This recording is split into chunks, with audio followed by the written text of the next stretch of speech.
Welcome to the Whitmer Cast, a podcast by the John Whitmer Historical Association. We bring you essays, interviews, panel discussions, and broadcasts related to Mormon history and restoration studies. My name is Jason Smith, and I'm a student at Chicago Theological Seminary, and I'll be your host for today's episode. And we have a great episode lined up. I'll be talking with someone with whom you're probably already familiar, David J. Howlett. David is a visiting assistant professor of religion at Smith College in Northampton, Massachusetts, and is the author of numerous journal articles, as well as the author of Kirtland Temple, the biography of a shared Mormon sacred space, and co-author with John Charles Duffy of Mormonism, the Basics. David is also the president-elect of the Mormon History Association. Today, I'm going to be talking with David about two of his recent projects. First, we'll be talking about his article in the Journal of Mormon History called the RLDS Church, Global Denominations and Globalization, Why the Study of Denominations Still Matters. Second, we'll be talking about his entry on Community of Christ in the World Religions and Spirituality Project website. If you'd like to join JWHA or visit our entire backlog of episodes and JWHA journals, go to jwha.info. With that out of the way, let's get started. Many of our listeners will be familiar already with your academic work and have followed you for several years. But can you tell us a little bit about yourself? So I live with my spouse and daughter in East Hampton, Massachusetts, which is right next door to Northampton. So early New England Puritans were not that creative with naming. And I teach at Smith College. I have for the past 4 years, and I think I've been teaching for about 12 years post-PhD now. That's a little bit of my current professional background. I grew up in Independence, Missouri. If folks know what the Restoration Branches movement is and was, I basically grew up in that. So I was baptized at age 8 in an RLDS branch. My parents stopped attending thereafter. Would have been 86. So that was around the time when there was a split within the RLDS church over women's ordination, but it was a broader kind of conservative liberal split, roiling many churches at the time. Southern Baptist Convention, for instance, is a good example of a church who went to the right on issues of women's ordination and culture issues, and the RLDS church is a good example of a church that went to the left. And in both cases, you have then people falling out of both churches for depending on who won, if you will. And so my parents went with the Restorationists in the RLDS case. So I grew up in that movement, and then as a young adult, came back to the Community of Christ and renewed my membership in it. And then at age 31, as I was completing a PhD, I was then ordained as an elder in Community of Christ. So I was a member for about 6 years or so before being called to the priesthood. That's a little bit about my background as I got in terms of in Community of Christ. And if I want to do a kind of LDS thing, I'll claim a heritage and lineage. And the heritage and lineage thing is that I am an 8th generation member in the sense of Community of Christ, which my earliest ancestors can go all the way back to Vermont. And they then went to Western New York, and then Ohio, and then Missouri and Illinois, and then they went to Iowa. And they stopped, which is a very old RLDS story. And in a very RLDS fashion, I had no idea I had this heritage till I was 30 years old, and I'm a historian. So it's like, does ancestry matter that much in the Community of Christ tradition? Not really. So even I didn't know that story. I had to really actually search it out and find it. But that's a little bit about my direct heritage in some ways in Community of Christ. But I bring that out sometimes when I have conversations with LDS folks, just to say yeah, my family was also a Nauvoo. They were. So, but they weren't necessarily leaders. They make a very minor footnote in early Mormon history. So like my earliest ancestor shows up in the Nauvoo High Council minutes. I love this story. He shows up in the Nauvoo High Council minutes because apparently he is practicing folk magic, and he's trying to cure his neighbors of witchcraft. And basically, they bring him in front of the Nauvoo High Council and tell him to stop doing it. because he's basically accusing his neighbors of being witches and wizards. Is how it's stated. And they say, stop it. He's like, no, no, no, I'm trying to help them. I'm trying to help them. And they say, and so he's convicted and told stop doing it. So he's quote burning boards, which I guess some is folk magic, and he's practicing his folk magic. That's a really interesting example of how early Vermont, the Smith's family others are practicing folk magic, of course. And here my ancestor is still doing it in Nauvoo, and then it's fallen out of fashion by Nauvoo, and they're like, stop it. That's my ancestor. That's great. In your article, you make a case for viewing the Community of Christ, formerly the RLDS Church, as a global denomination.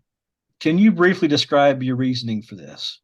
Yeah, so I'm trying to make an argument, first of all, that denominations are important conduits for understanding other kinds of forces, which is kind of a theme that I kind of go to over and over again, where I'm trying to talk about the relevancy of denominations, a a topic which most people in American church history or American religious history don't really care about anymore.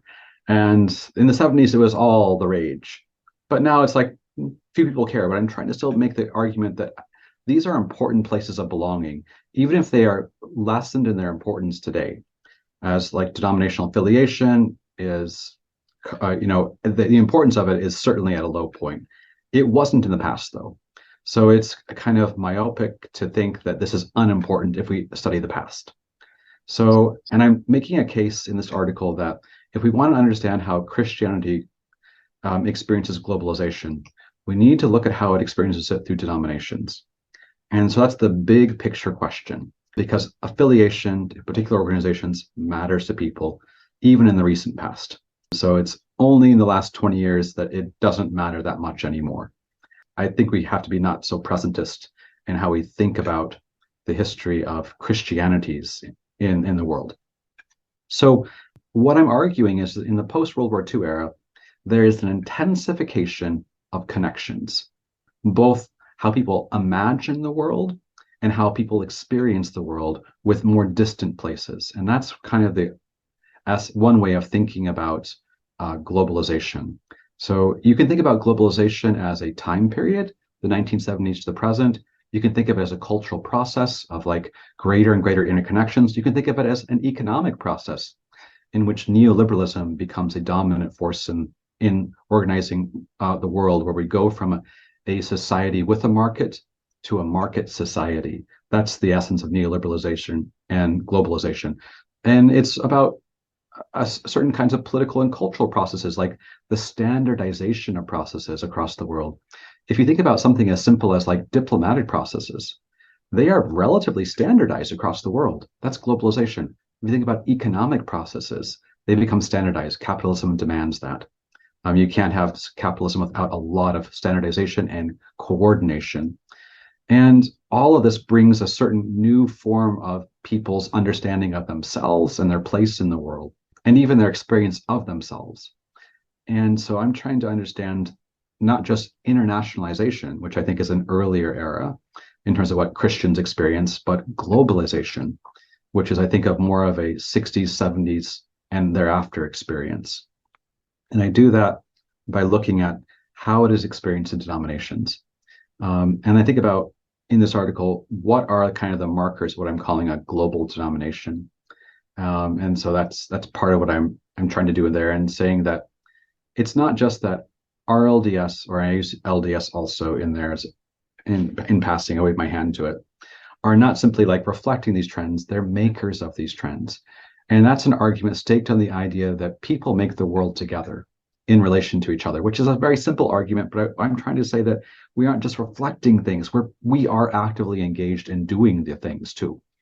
So that's maybe a subtle difference, but I'm trying to say that no, when we study things like the RLDS Church, we are also studying things like globalization and understanding how globalization works. So I said a lot, but that's kind of the big picture premise of the article. You mentioned in the article some of the ways that you kind of wave hi to the LDS in your article. Can you kind of elaborate on the differences between the RLDS and the LDS as global denominations, and how they manifest that a little differently?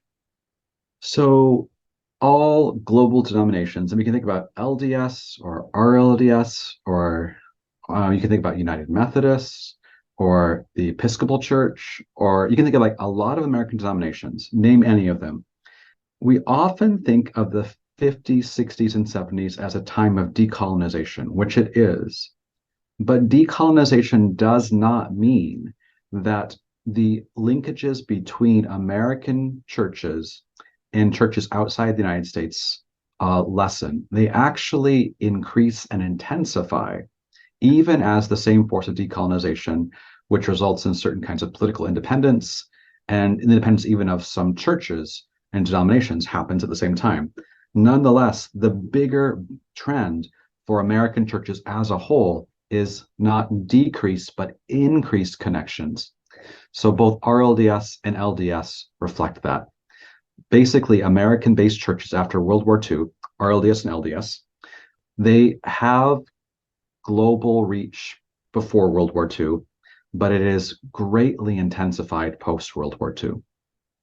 That's partly a story of the Cold War, of like what Matthew Bolton calls militarized mission, which is his way of saying that it's through American GIs and sailors and diplomats and NGO workers, et cetera, et cetera, et cetera, who are abroad, who help in the expansion of both the LDS Church and the RLDS Church. But then you have a kind of transformation of that as it goes beyond just a kind of militarized mission or just a church of GIs in some place to where it becomes a church with all kinds of groups that are indigenous to the place also being part of it, not simply migrants like a GI or a sailor. That's not answering your question of how they're different, but it gets to an idea that suddenly these churches have to deal with issues of commensurability, or how do you understand difference? And so the big difference between the understandings of difference in the LDS and RLDS comes through two strategies. One strategy, one that if your listeners are familiar with the LDS Church, is talked about as correlation.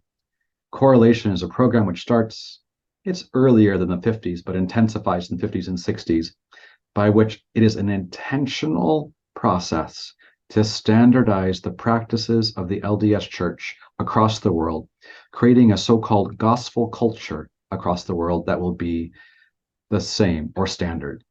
That is one strategy that, like, McDonald's might use to globalize, if you will. It's why one theorist, George Ritzer, thinks about globalization as McDonald'sization, a certain form of standardization across the world. The LDS Church exemplifies that's kind of in their missionary work and how they build churches. There's a premium on standardization to an extent that goes beyond what most churches do, honestly. The RLDS Church at least puts an ideological premium on indigenization, and that is their word for it.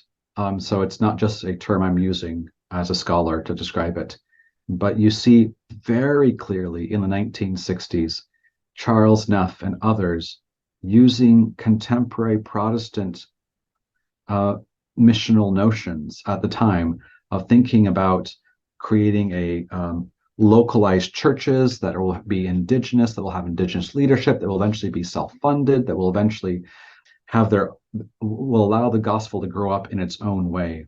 This is echoing earlier indigenization ideas from the 1920s by mainline Protestants who are becoming critical of earlier Protestant mission models. And they're drawing on actually 19th century models for mission that aren't really implemented until the 1920s. But there's a lineage that goes back to that then mixes with notions of cultural relativism, which decenters American like exceptionalism. Those sound like, $20 words, but they all are really important. American exceptionalism is a big thing about America the best. And so relativization says, well, America is one place among many places. It might even be a good place, but there's lots of good places. And so American understandings of the gospel don't hold a monopoly on the gospel. And so Charles Neff and others are making this argument, especially our earliest missionaries in Asia.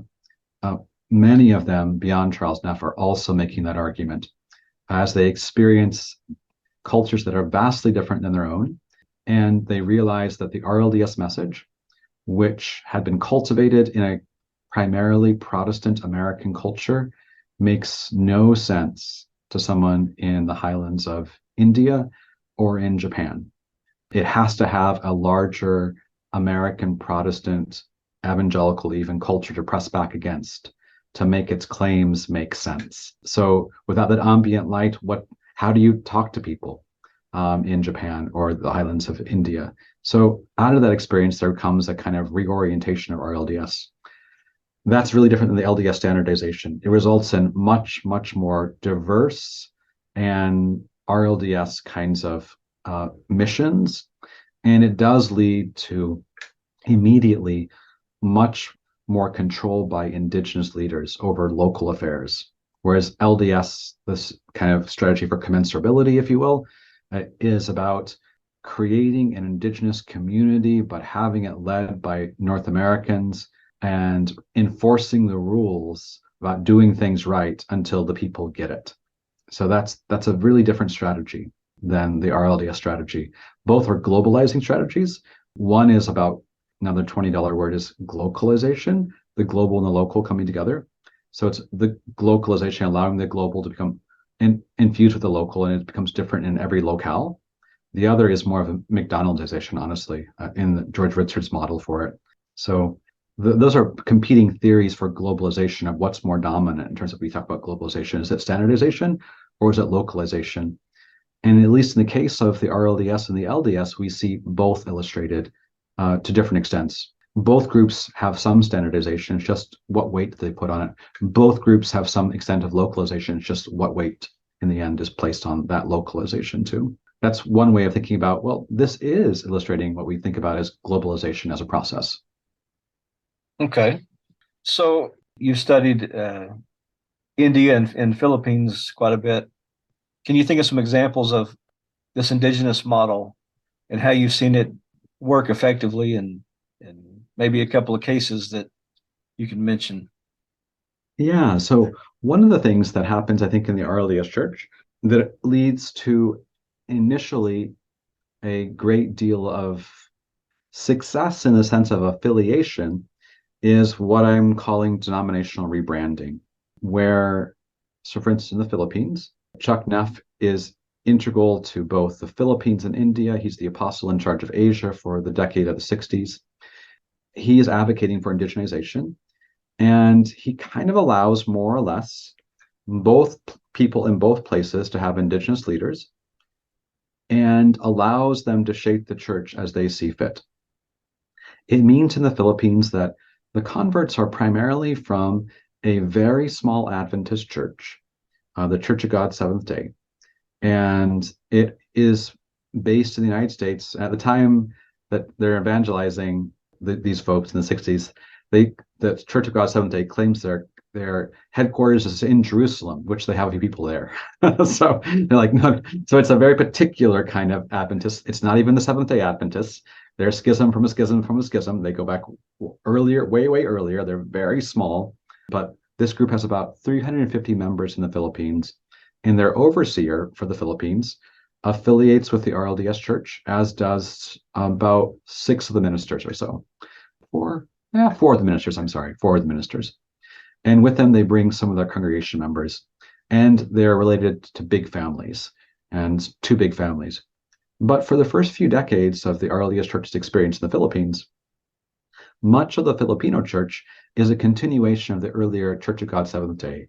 So they have like very distinctive Adventist things like, pork is a really, really popular food product. It's like in vegetables. I mean, like if you eat vegetables, it's often like cooked with something with pork in the Philippines. And these folks will not eat pork. So there's certain kind of Adventist things they will do, like they won't eat blood sausage. They won't eat. There's very specific Adventist dietary things that they continue, which really have nothing to do with the word of wisdom.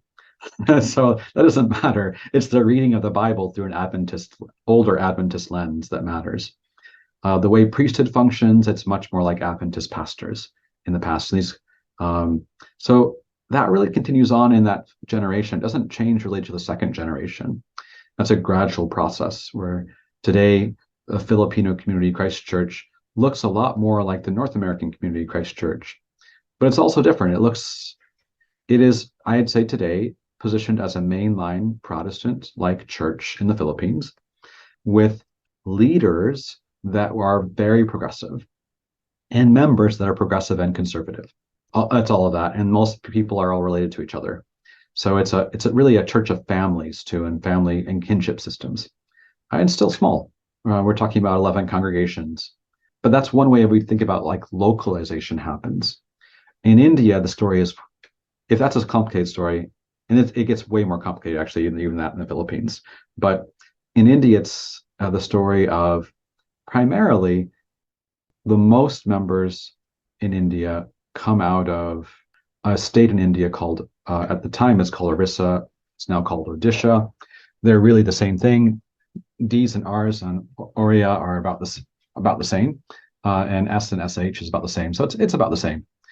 Even it's spelled differently now. But in the highlands of Odisha, you have a good number of tribal folks, and scheduled tribes are a particular government designation in India that classifies people. You have a tribal identification card, for instance. And there's a great deal of controversy of what tribal means in India. Like, it doesn't mean indigenous. So if it means indigenous, that implies a certain kind of like notion that other Hindus, for instance, aren't necessarily indigenous. And so that you can see how fraught that argument can be politically. But they are specifically classified by the government as tribal folks, the folks become RLDS and community Christ later on. And they are traditionally they're outside of the caste system.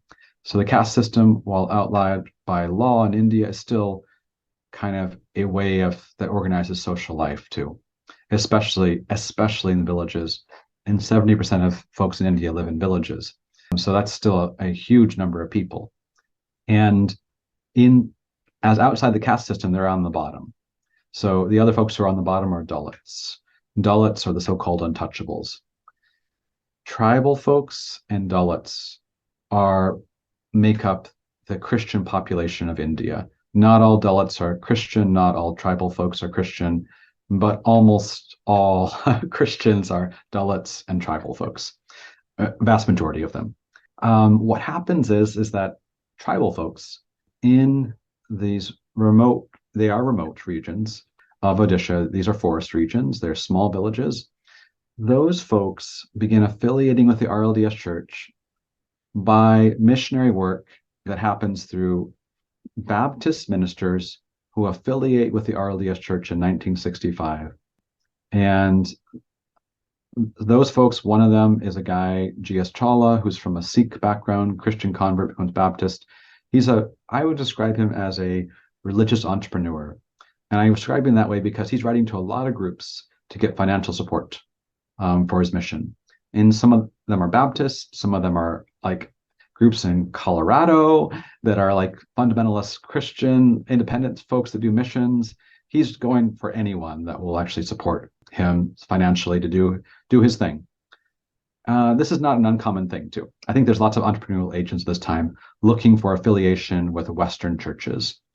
And I think we have to be extraordinarily careful with the judgment we put on that, because people are looking for resources to have a life from which they can flourish. And they're like, I am too, right? So yeah, for resources in life to make my family flourish. So I think we have to be really careful with the kinds of like unexamined judgments that we might have about that. So Chawla is involved in then doing missions to Sora folks, scheduled tribe, and later on Kui folks, so another scheduled tribe, in the hills of Ganjam district, then Ganjam district, Odisha. Districts have changed over time. And it's and he is working with a Sora Baptist minister, Junius Raika, who kind of becomes an independent Baptist as well. The Baptists who are in Odisha at the time are Canadian Baptists and English Baptists. Most of them are Canadian Baptists. But by the 60s and 70s, most Euro-American missionaries are leaving India because of changes in laws. And so whether or not they embrace an idea of indigenization, it's happening, where churches are being turned over to indigenous leaders. We come into India as Community Christ or RLDS at that time when this is all happening on the ground. And because the RLDS Church has embraced the notion of indigenization already, it relies almost exclusively on Indian-born ministers who are already part of other churches who affiliate with the earliest church to then evangelize other places. And that's what happened.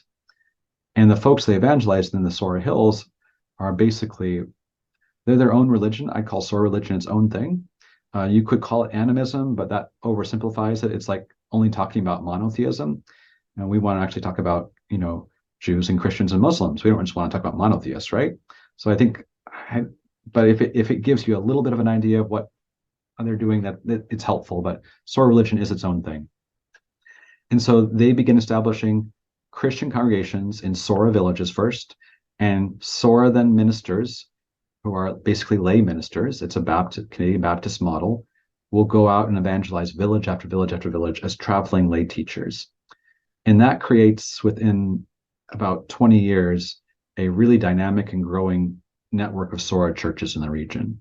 And most of the Sora churches today have actually reaffiliated as of 2019 with the Orissa Baptist churches because of differences with Community of Christ in terms of how to organize their districts and who gets to be leaders.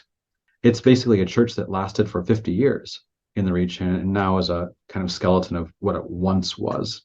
But it still does exist. There still are Sora congregations that are Community of Christ. There's a very different dynamic to say that's happening among Sora folks, because the Philippines is a great case study because it's primarily Christian. It is the most Christian country in Asia. So we're talking about 90%. Then 80% are Catholic. That in comparison to India, 2% are Christian. And that's probably about what most of Asia beyond Philippines is like in terms of Christian affiliation. Japan, minuscule, right? 1%. Even if there are very, very old Christian communities in all these places, it's still very small Christian communities in Asia overall. So they are very different places and very different kinds of like case studies for thinking about why groups affiliate and how they continue on in terms of affiliation. To sum it all up, though, why it works for the RLDS is the amount of autonomy and freedom at first that in both places local ministers are given. And they don't simply reflect an idealized Filipino Christianity, because there is no such thing as that. There's always particular forms of Filipino Christianity. They actually reflect already pre-existing kinds of like localizations of European Christianities, Canadian Baptists that are Sora, that have now localized it in their particular ways, Filipinos who are Adventists who have localized in their own ways. So there's a kind of like indigenization imaginary, which is a little bit naive about, it's just locally, it's all indigenous. It's like, well, no, it's always a combination of things. It's already a combination of things in India, in the Philippines. And that's just the way Christianity always works, as a kind of combination of many different things. So you mentioned the religious entrepreneurism. Yeah.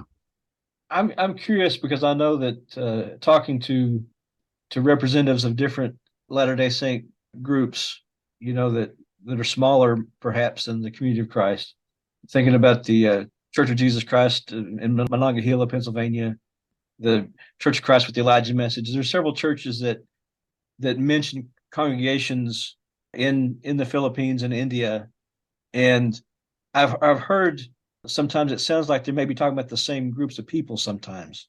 Yeah. Is that something that you've run into? Yes, there is evidence, for instance, that Chawla, G.S. Chawla, who I talked about, was receiving money from both the RLDS Church as an employee and this little tiny Colorado group that's basically a Protestant fundamentalist church at the same time. And he was certainly writing to anyone who would listen. And he was certainly shaping his message to his audience. And that way he was an entrepreneur. He was advertising and finding the consumer, if you will, who would buy his product, which he was representing it as. So I don't think it's inaccurate to represent him as an entrepreneur. I think he does that a lot. And I guess for him, it's like, well, I have this project I want to do with my life. I have this project I want to do that's going to help my family. I believe in it. I've got to get supporters. So how do I do that? I need to align myself with multiple allies and patrons. So it's a patronage system. And we think of patronage as something that's bad until we realize we receive paychecks. And we realize, well, do we have patrons? Maybe we do.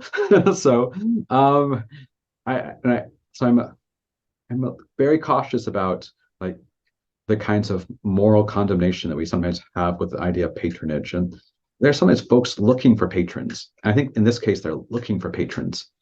In the Philippines, there are some folks that are also being funded by multiple groups.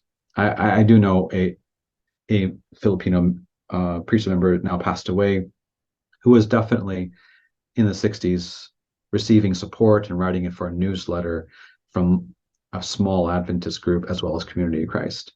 And so that went on for a while with some folks in the Philippines. I think it became less and less so over time. But I think initially that's very true. And that phenomenon is not unusual. It's not unique to Restoration tradition churches that maybe experience it but don't realize it's happening. And sometimes they know it's happening and don't care. They're like, well, that's fine. And they still want to report to their members. We in the United States, we have all these groups. It happens with all kinds of groups that the more you look at kinds of global Christianity and groups that are affiliated with multiple groups in primarily Europe and North America, the reason why this is because there's a very simple reason. The North American part of Christianity is the richest part of Christianity in the world, but the numerical center for Christianity is not North America. So there is a relationship between North American Christianity, American churches, and global Christianity.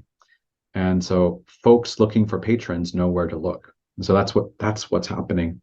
And again, we can see it as patronage and think there's abuse in that. But we have to think about what we think about as ethical abuse. Like, is it ethically wrong for someone to seek out resources when they don't have resources? So I'm like, or can we think this is redistribution of wealth through other means that governments aren't doing it, but this is happening through these other channels? There's lots of models for thinking about it. You can think about it as neo-colonialism, but I think that's a very complicated thing until we have a complex model of colonialism itself. so, so I think that there's a lot of things happening on the ground where people are getting sources for funding from North American sources, and then they do their own project on the ground. And then they shape their reports to the funders in ways that meet their funders' needs, much like any group does that's a nonprofit. It has to address patrons and funders that somehow then also caters to the funders' understandings of what this project is about while they pursue their own projects as well. And that's kind of how I think about it. So it sounds very transactional, but that's kind of what I've seen, and I don't try to give that much moral judgment, knowing about vast inequities of power that are at play too, in terms of global North, global South. Yeah. So you mentioned what's happening on the ground. I'm curious as to when these folks are reaching out to different churches and denominations in the North America and Europe, are they using these restoration distinctives, the Book of Mormon, inspired version, things like that in their ministry on the ground? Oh, that's a complicated question. I can show in the 1960s, G.S. Chawla is trying to be as RLDS as possible in his letters to RLDS apostles and evangelists, so the presiding evangelist or the presiding patriarch at the time he's writing to him, or other folks. And he definitely has RLDS tracks, and he's trying to make himself as restoration as possible, talking about Joseph Smith and about the Book of Mormon. I mean, he's littering his letters with references.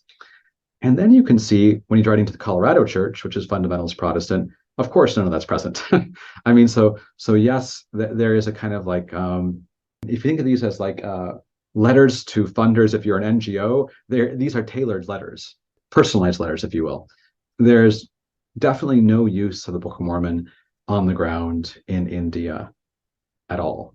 And I think the most you would have would be like today, you would have some community Christ folks who are primarily leaders, sometimes some laity in certain congregations. They know about it, but they also know that they're not required to use it, and they don't.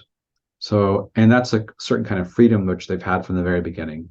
So I have seen then, though, these same people, some of them, when there are internal leadership disputes in certain places in India, they have allied themselves, with, for instance, with folks in the Restoration Branches movement in all its forms. And there's an alphabet soup number of organizations now in the Restoration Branches movement, and they frame themselves as traditional RLDS people, and the Restorationists are willing to then see them in that way, even see them when they know evidence to the contrary.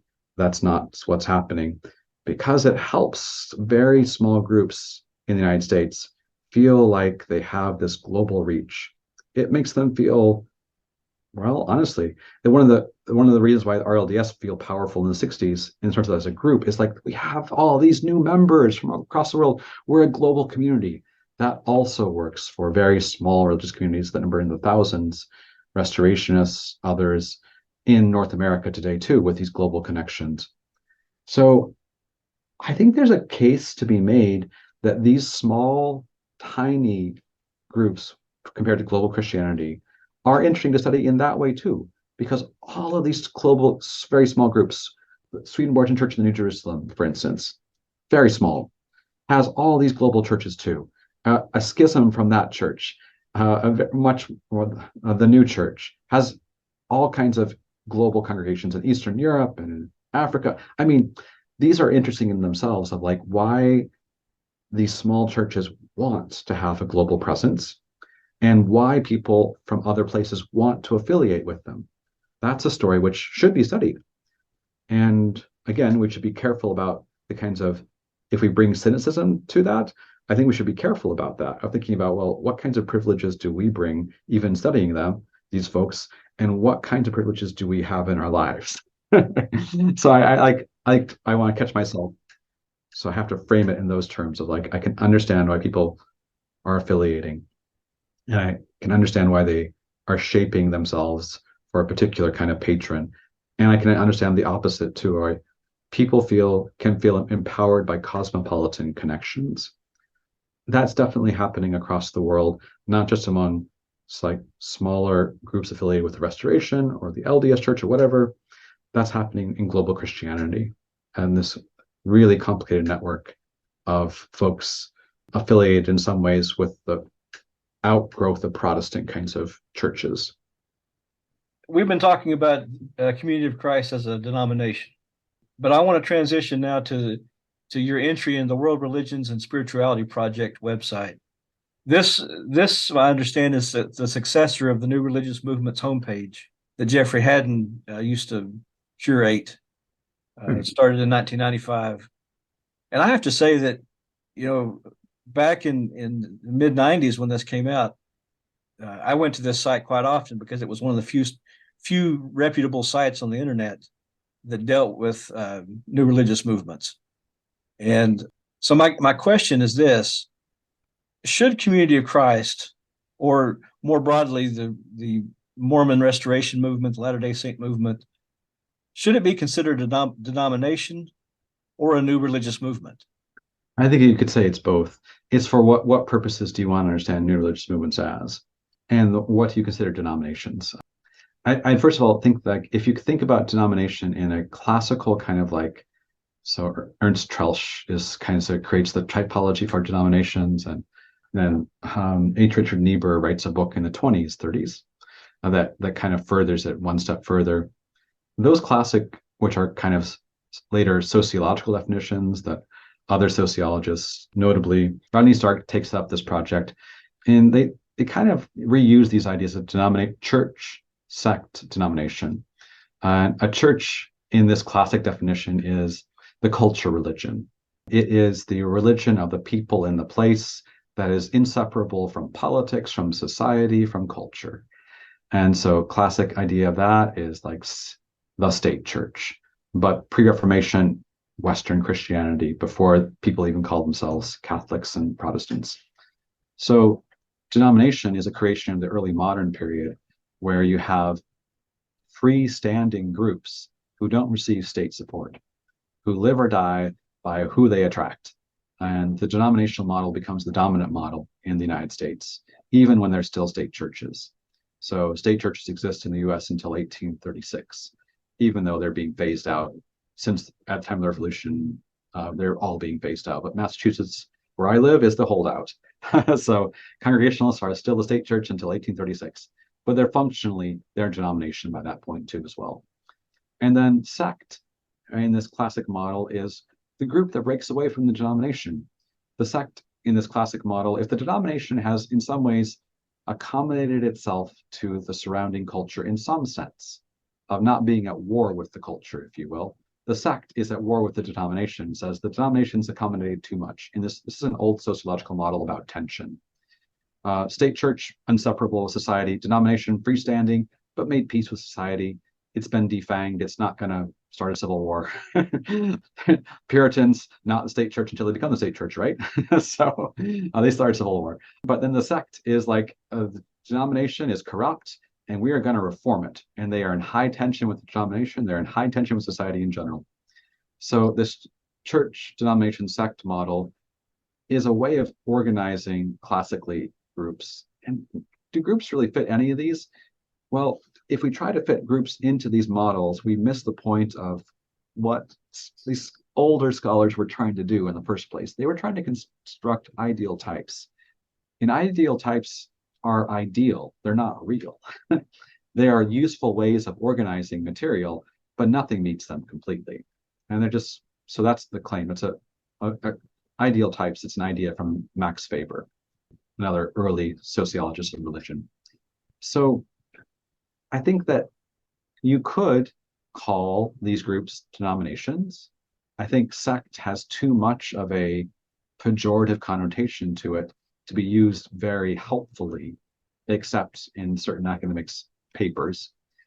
But calling them new religious movements, if you want to look at things that have become, that go in strikingly new religious paths, yeah, the question though becomes, when does a new religious movement cease being new? If you think about Mormons as new religious movements, they're pretty old. So they're not that new. So in comparison to things that are in the last 30 years or from the 1960s, ultimately, I think what it does is calling it a new religious movement or denomination is a question of who do you want to be your interlocutors as a scholar? There are certain scholars that study what they call new religious movements. Do you want those folks to be the people you're talking to and comparing stuff with? Or do you want people that study denominations? So people that do so-called church history. Do you want those people to be your interlocutors? Maybe you want both for different purposes at different times. I think of it as you should be rather flexible, honestly, that you can learn something from people that study new religious movements in that rubric of new religious movements who question the category itself, because those folks, of course, are questioning that category. You can learn things from people that do so-called church history too, by comparing your stuff with their stuff. There's no one way to do it, but for the right project, you have to think for your project, you have to think about who you want to be in conversation with. So I don't attach any kind of like theological judgment on whether we call something a new religious movement or something as a denomination. But I think that's often implied. And I think that I'm fine with talking about community Christ as from a new religious movement or as a denomination. I think it could be talked about in both ways. It all depends upon the academic project and who I want to talk to. Okay. I've got a couple questions now that I'll give you a chance to pass on if you want to.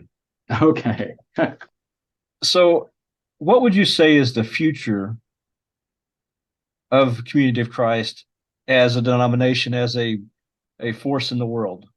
When I think about the future of religions, I'm reminded that scholars that predict the future must do so with a lot of humility. So my friend Jana Reese, who does a lot of writing on Mormons, told me a story about being in a seminar in which the people in the seminar looked at materials from scholars in the 1970s about predicting the future of religion in America. And she remembers reading an article by a scholar in the 70s about the 1970s will be the decade of the Lutherans. And like you laugh at that, like hardly, right? So I mean, this was a legitimate national scholar of religion, smart person making predictions, totally wrong. So a lot of predictions about the future are going to be wrong. Are you So saying the 70s were not the decade of the Lutherans? no, they weren't. So I mean, the scholar had great reasons for that reason. I mean, all these trends were pointing to it, of why the Lutherans were poised to expand and become dominant and whatever, right? So I think that anything I could say, I've put some caveats by, and also take it as like I could be really wrong even in the short term. The big trend for religion in America, everyone says right now, is a downward trend. Like we can account for that from many factors. I almost conspiracy like terms attributed to neoliberalism. I have to stop doing that because it does sound like conspiracy when you start saying neoliberalism about everything. But I do think that as people see themselves more and more as consumers making choices, religion becomes less and less appealing. Um, so as a form of social solidarity, as something that's not just about me. So there's all kinds of reasons why religion becomes less appealing, and that folks don't realize are happening to themselves when they disaffiliate, for instance, from organized bodies. And that coupled with the idea that folks increasingly stereotype religion as something that's very conservative and associated with conservative politics, which is both true and not true. It's true in some cases, not true in all cases, right? But insofar as that becomes the feeling people have, and insofar as there are very, very loud voices proclaiming that they are the people that have trademarked Christianity and are very conservative, that means a dire future for all religion, not just conservative religion. That's the general trend that people are predicting at the moment, and what people are seeing in the last 20 years. So it's a downward trend. And Community Christ, of course, is experiencing that. All churches are, by the way, too. It's just about how they do their accounting in terms of membership, whether it's pretty accurate or not. And some aren't very accurate. So I think Community Christ will see a downward trend. But I think about this question in terms of like, you can say, well, Community Christ is dying. You know what? I'm dying too. You know, so I will not live forever. You can say every day I'm dying. Okay, fine. I'm one more day closer to that time when I will die. I don't look at my life as a failure because I'm going to die. I don't look at my life as like I can do nothing because I'm going to die. I'm just going to die. So I think that if we think about this and reframe it a little bit, organizations, by the way, can limp along much longer than people can. So when their organs fail, so it's really true. Organizations have extraordinarily long life. So I think the future of Community Christ is that yes, it will get smaller. Community Christ is right now the most progressive form of Christianity to emerge from Joseph Smith's 9th century movement. And that's its gift to the world. And as such, it is still, it can be a place where people who are from a restoration tradition looking to not be affiliated with the conservative socio-political kinds of parts of the restoration tradition that are associated with very conservative Christianity. They're quite frankly associated with white supremacy in America. Folks that want to leave that, the Community Christ is still an option.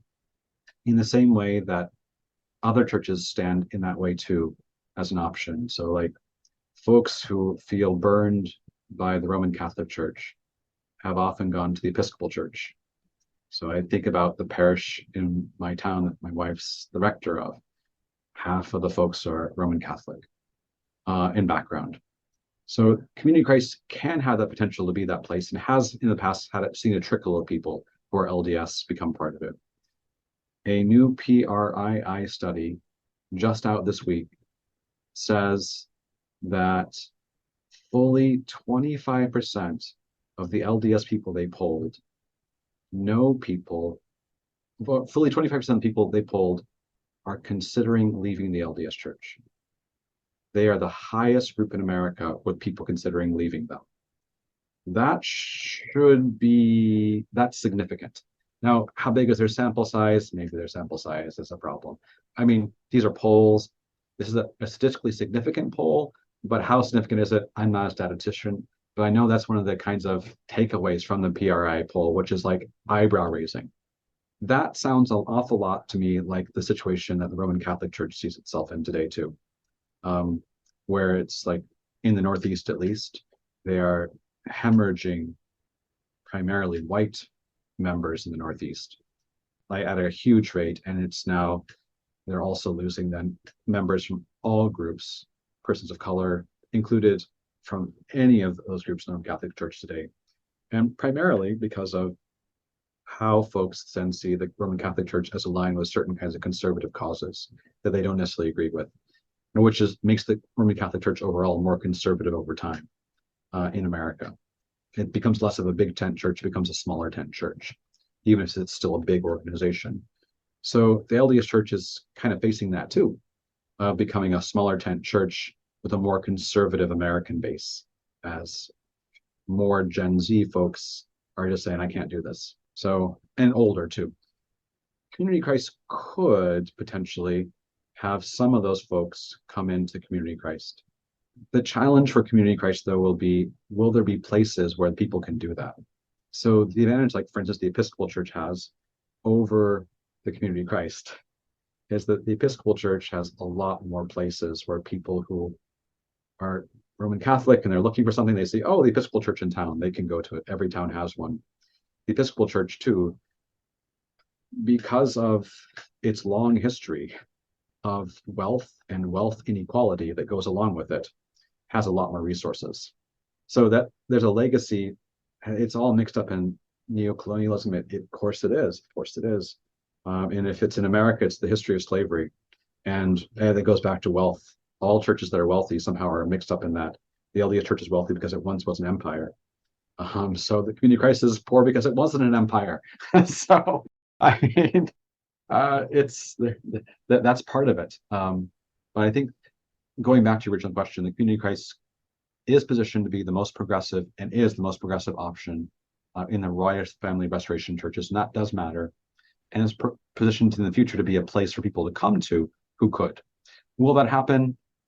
I think to a lesser degree than it will happen in the Episcopal Church, but it will happen, and it has happened.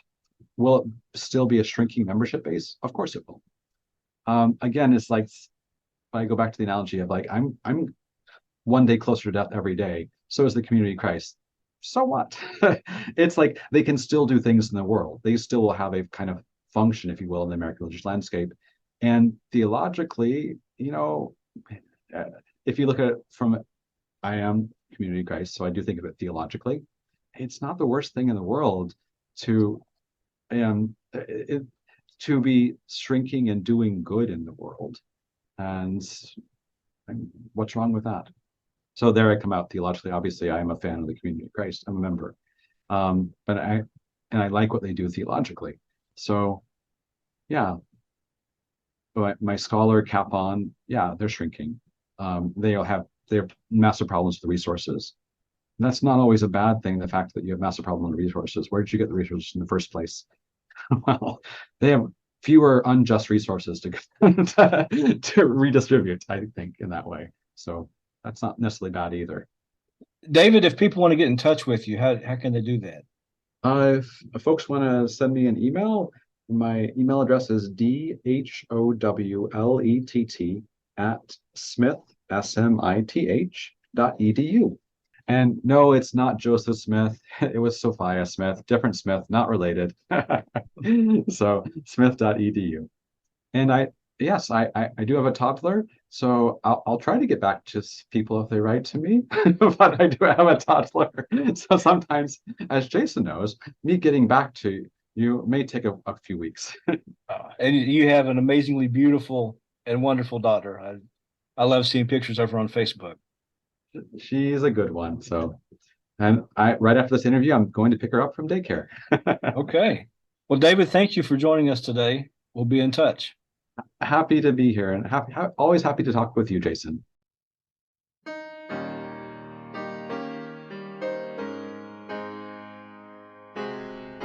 We want to thank you for tuning in to the Whitmer Cast. John Whitmer Historical Association is an educational nonprofit institution. For more information, visit www.jwha.info, where you can meet our team and join the association, read past issues of the JWHA Journal, and get updates on upcoming conferences and events. Our theme music is I Love to Tell the Story, composed by Tom Moraine.